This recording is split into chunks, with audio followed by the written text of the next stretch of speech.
I want you to see the conflict. That's at the end of verse 15, the conflict.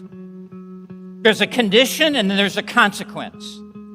He says, if anyone loves the world, again, such a person is very at home in the evil world system and craves for more of the evil world system. If anyone loves the world, if this is his chief passion, if this is his greatest love, he says the love of the Father is not in him.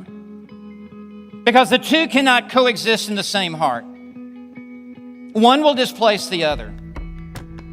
And when he says the love of the Father is not in him, it's true, first of all, categorically, that the one who is genuinely regenerated by the Spirit of God, and by the way, 1 John has more to say about regeneration and the new birth than any other book in the Bible. That the one who has been genuinely born of God has had his heart of stone taken out that was cold towards God and hardened towards God, and God has implanted a heart of flesh that has a spiritual pulse and a heartbeat for God and has a love for God. And so everyone who is a genuine believer in Jesus Christ is someone who loves God. That's what Romans 8:28 says. We heard that this morning. The distinguishing mark of a true believer is you love God. And so this is true categorically, but it's also true in a relative sense, meaning even we as believers can be ensnared by the world system because we live in it. We rub shoulders with it. And it is very alluring. And it can be very seductive. And it can be very tempting. And if we love the world, there will always be a decreasing love for the Father. No one can love the world and love God at the same time with an increase.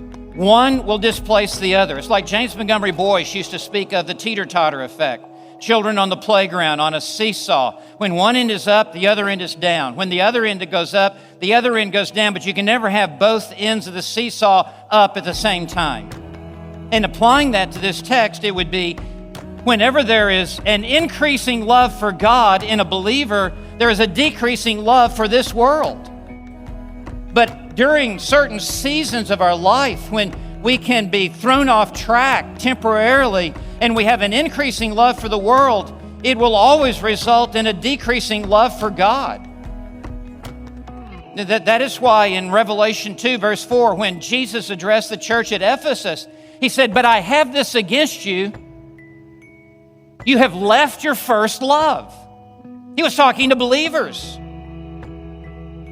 And it doesn't just happen overnight. It's like a slow leak in a tire. The air goes out over an extended period of time until one morning you wake up and the tire is just flat. And that's the way our hearts can be towards God as we become preoccupied with the things of the world. And as we live in the midst of this evil world system, there could be a slow leak in our heart and in our soul. And one morning we wake up and find that we're just rather lukewarm and apathetic and sluggish. And that is why the rest of the verses in Revelation 2 gives the 4 steps to restore your passion and to restore your love for God. So this is the conflict. It's a conflict within us as believers. If anyone loves the world, the love of the Father is not in him. They cannot coexist in the same heart at the same time.